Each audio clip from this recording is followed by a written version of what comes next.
तक जितने भी महान लोगों ने अपने फील्ड में महारत हासिल की है या बड़ी सफलता हासिल की है, उन सभी में एक बात कॉमन होती है, वे जब भी किसी काम को एक बार करने का फैसला ले लेते हैं तो फिर पीछे नहीं हटते हैं, बल्कि पीछे लौटने के सारे रास्तों को खुद से बंद कर देते हैं और अपने माइंड में बस एक बात रखते हैं कि मेरे पास इस काम को अच्छे से करने और इसमें सफलता पाने के अलावा कोई ऑप्शन नहीं बचा है। फिर वे उस काम को अपनी पूरी क्षमता के साथ करते हैं और ऐसी स्थिति में उनका सफल होना निश्चित हो जाता है। एक बहुत ही प्रसिद्ध राजा थे, वो अपनी प्रजा को अपनी संतान मानते थे।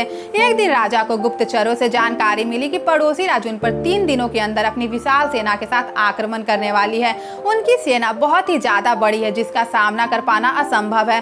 राजा यह बात सुनकर बहुत ही ज्यादा चिंतित और परेशान हो गए। राजा ने तुरंत सभा बुलाई और सभी लोगों से कहा, हम लोगों का मरना निश्चित हो गया है, अगर किसी के पास कोई सुझाव है तो बता सकता है।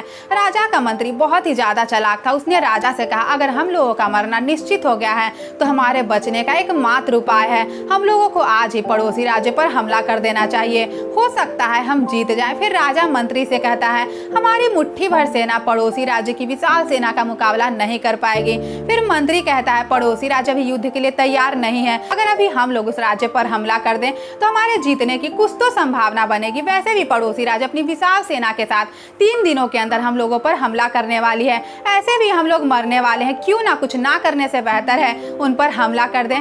राजा को मंत्री की बात अच्छी लगी। राजा ने तुरंत अपनी सेना को आदेश दिया, हम लोग आज ही पड़ोसी राज्य पर हमला करेंगे। सभी सैनिक राज्य के सभी नागरिक मिलकर लड़ेंगे। पड़ोसी राज्य में जाने के लिए सभी लोगों को एक बहुत ही विशाल नदी को एक पुल के सहारे पार करना पड़ा। जब सभी लोग पुल के सहारे पड़ोसी राज्य में आ गए तो राजा ने कहा, हम लोग पड़ोसी राज्य में युद्ध करने के लिए आ चुके हैं, हम जिस पुल के सहारे इस राज्य में आए हैं उस पुल को जला दो। पुल के जलने के बाद राजा ने सभी लोगों से कहा, हमारे पास अब कोई ऑप्शन नहीं बचा है सिवाय लड़ने के, या तो हम जी जान से लड़कर जीतेंगे या दुश्मनों के हाथ मारे जाएंगे, हमारे पास भागने का कोई रास्ता नहीं है। फिर सभी सैनिक अपनी पूरी क्षमता के साथ युद्ध में लड़े और मुट्ठी भर सेना ने पड़ोसी राज्य की विशाल सेना को हरा दिया। अगर राजा ने पुल जलाने का आदेश ना दिया होता तो सभी सैनिक के माइंड में 2 ऑप्शन रहता कि अगर मैं इस युद्ध में जीत नहीं पाया तो पुल को पार करके युद्ध छोड़कर भाग सकता हूँ, लेकिन जब राजा ने भागने के रास्ते को जला दिया तो सभी के पास बस एक ही ऑप्शन बचा कि अगर मैं इस युद्ध में अपनी पूरी क्षमता के साथ नहीं लड़ा तो हमारा मरना निश्चित है। और राजा के पुल जलाने के फैसले ने असंभव को संभव कर दिखाया।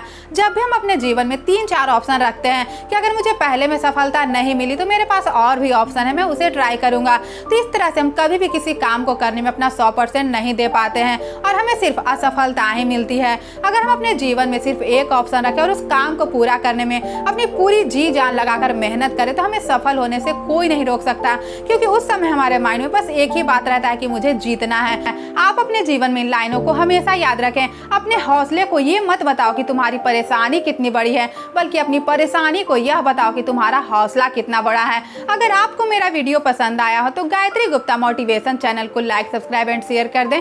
बेल आइकन को प्रेस कर ले ताकि आने वाली वीडियो की नोटिफिकेशन सबसे पहले आपको मिल सके।